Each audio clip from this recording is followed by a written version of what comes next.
जड़वड़ कटिया तमाम गुजरन के बूथों पर वोट देख लेना। और जड़वड़ कटिया पर 20 तारीख को मैं बूथों पर रहूंगा। प्रशासन वाले भाइयों, जरा सोच समझ के उधर कार्रवाई करना। मैं आपका इंतजार करूंगा। बहुत बहुत पर बोल रहा क्या हालात हैं। मैं आज चुनाव के विषय में बात करना चाह रहा हूं। अध्यक्ष जी, मेरा समय बढ़ाया जाए, आपसे गुजारिश है। यहाँ मंच पर विराजमान सभी नेतागण, उपस्थित मोहतरम बुजुर्गों, नौजवान साथियों, माता बहनों और पत्रकार बंधुओं,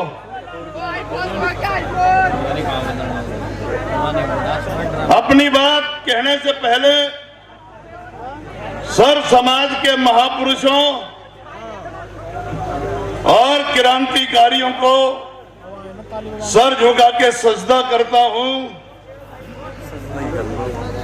बड़ी सिफारिश के बाद ये मौका मिला, 2 मिनट मैं अपनी बात कहना चाह रहा हूं।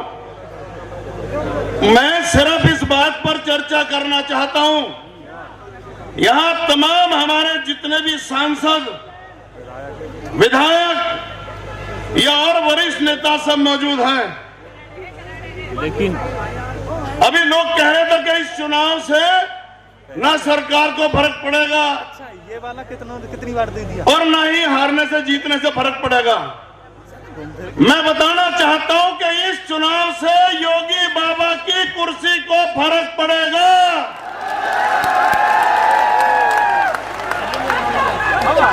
और इंशाअल्लाह अगर हम ये चुनाव जीत गए तो इसके दमनकारी नीतियां जितनी भी है सब इसके घर में घुस कर करिए, ये गोरखपुर में टल्ली बजाता हुआ नजर आएगा। इसलिए मैं समय मांग रहा था। लोकतांत्रिक अधिकारों के तहत हम यहां चुनाव लड़ रहे हैं। मेरी बेटी सुंबला चुनाव लड़ रही है।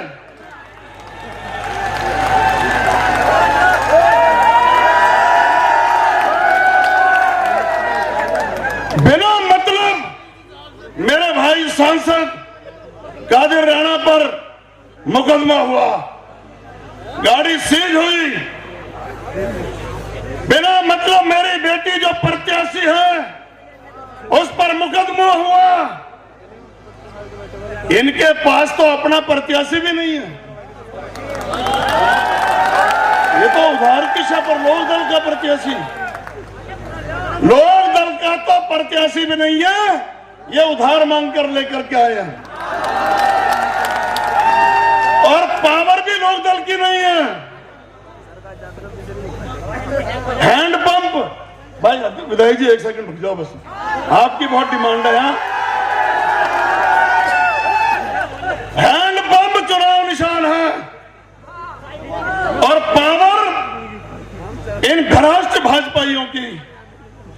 तो मैं ये कहना चाहता हूं, अगर आज की जनसभा के बाद यहां खाकी वर्दी वाला भाइयों, अगर तुमने योगी बाबा की कुर्सी बचाने के लिए हमारे जो समाजवादी पार्टी का समर्थक वोटर है या हमारी जो तादाद यहां दिखे, अगर वहां शक्ति बरतने की कोशिश की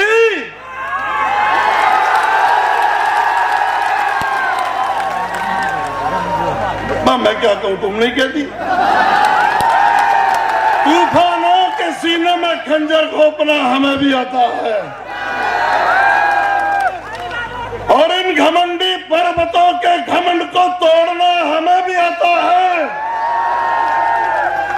और उधार की शय पर सुरखरू बनने वाले दमनकारियों, सुनो, अपनी बेटी सुंबल को जिताने के लिए प्रशासन से भिड़ना हमें भी आता है। अब मेरा समय लगभग समाप्त सा होली अधिक है। सुनो अध्यक्ष जी, मुझे अब झेलना सीख जाओ, क्योंकि मैंने यहाँ घर बना लिया। हाँ, थोड़ी आपकी आदत में अभी कम हूं मैं आपका भाई हूं। मुझे झेलना सीख जाओगे तो मैं आपसे वादा कर रहा हूं कि प्रशासन की हिम्मत नहीं है कि यहां गुंडई हो जाए। यहां सबसे ज्यादा जिम्मेदारी मेरे जितने भी गुर्जर नेता भाई बैठे हैं, तमाम बिरादरियों को शीश नवा के प्रणाम करता हूं। सारी बिरादरियां मेरे नेता माननीय अखिलेश यादव जी की साइकिल पे सवारी कर रही है, मैं आपका धन्यवाद करता हूं। और वाहेगुरु जी दा खालसा तो वाहेगुरु जी दी फतेह। बोलो सो निहाल। सरदार भाई बैठे हैं ना, इसलिए उनको शामिल करा।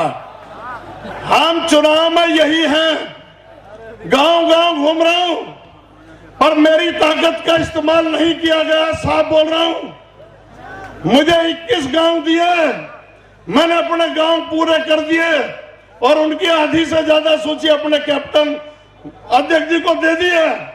मैं ये कहना चाह रहा हूं कि गुर्जर भाइयों की जिम्मेदारी ज्यादा है अपनी बेटी सुंबुल को जिताने के लिए, क्योंकि 5 बार विधायक गुर्जर हमें मुसलमान भाइयों ने बनाया, 4 में से 3 बार सांसद हमें मुस्लिम भाइयों ने बनाया।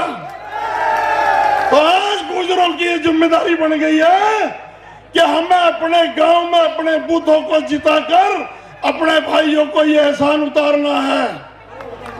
और मेरी ड्यूटी पार्टी ने लगाई है, मेरी ड्यूटी पार्टी ने लगाई है। बूथ नंबर 205 20 तारीख में 205, 206, 207, 208 यानी जड़वड़ कटिया तमाम गुर्जरों के बूथों पर वोट देख लेना। और जड़वड़ कटिया पर 20 तारीख को मैं बूथों पर रहूंगा। प्रशासन वाले भाइयों जरा सोच समझ के उधार कार्रवाई करना, मैं आपका इंतजार करूंगा। बहुत बहुत